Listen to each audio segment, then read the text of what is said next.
तो इस साल का जो फाइनेंशियल बजट है that is not just only about the numbers on the paper, it is also about the real battle ground. Who wins, public और IMF? ये budget किसको ज्यादा सपोर्ट करता है, आईएमएफ या पब्लिक को? Let's break it down, let's see. Pakistan currently एक नहीं बल्कि 2 आईएमएफ लोन्स के अंडर है। Number 1 the extended fund facility and number 2 is the new resilience and sustainability facility. देखें, दोनों जो प्रोग्राम्स हैं उनका मकसद ये है कि आवाम के लिए आसानी हो, स्टेबिलिटी हो मुल्क में, नेचर आपकी अच्छी हो, इकोनॉमी आपकी सही जाए, एनवायरनमेंट आपका ठीक हो। लेकिन इसकी कॉस्ट इवेंचुअली पे कौन करता है? अवाम उन्नास, हम लोग। We have to bear it at the end of the day, obviously. देखिए, एक छोटी सी मिसाल है। अब इस मिसाल में मैं भी शामिल होता हूँ। हम लोग अपने घरों में सोलर्स लगाते हैं, डेफिनेटली तो बिल हमारा बहुत कम हो जाता है। कभी कभी जब हम एक्सीड करते हैं तो बिल ज्यादा आ जाता है, या फिर बिल बिल्कुल आपका जीरो होता है।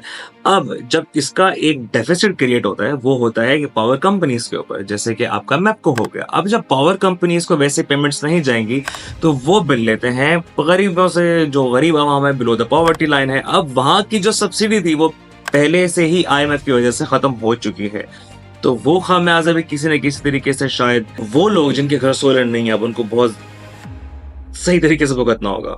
There might be heavy bills, brace yourself, be prepared. अब इसी बजट के अंडर एक और चीज जो बहुत अच्छी देखने को मिलेगी, दैट इज आपकी जो ऑनलाइन पेमेंट्स है, ई पेमेंट्स है, वो काफी ज्यादा एक्सीड हो रही हैं, जिससे रास के थ्रू जो आप पेमेंट्स करते हैं। अब इसमें है क्या, जैसे फॉर एग्जाम्पल अगर आप विद कैश पे पेमेंट कर रहे हैं तो आप टेक्निकली 18% ऑफ टैक्स दे रहे हैं, लेकिन अगर आप रास्त से पेमेंट कर रहे हैं, आप ऑनलाइन मेथड यूज कर रहे हैं, ऑनलाइन पेमेंट्स यूज कर रहे हैं, तो आप 10% पेमेंट्स दे रहे हैं। So technically you are paying more than the person who is actually tapping on the phone and paying.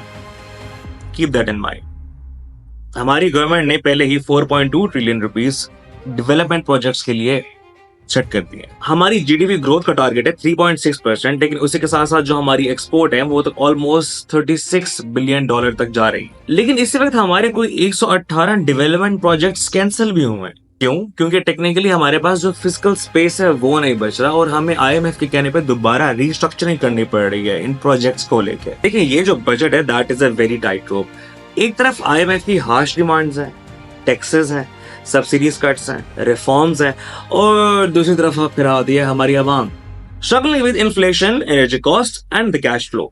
क्या आपको लगता है कि इस बजट के बाद भी सारा जो बर्डन है वो दोबारा से गरीब उठाएगा? कमेंट करके मुझे बताइएगा लाजमी। इसी के साथ साथ आप सबको हज की बहुत बहुत मुबारक।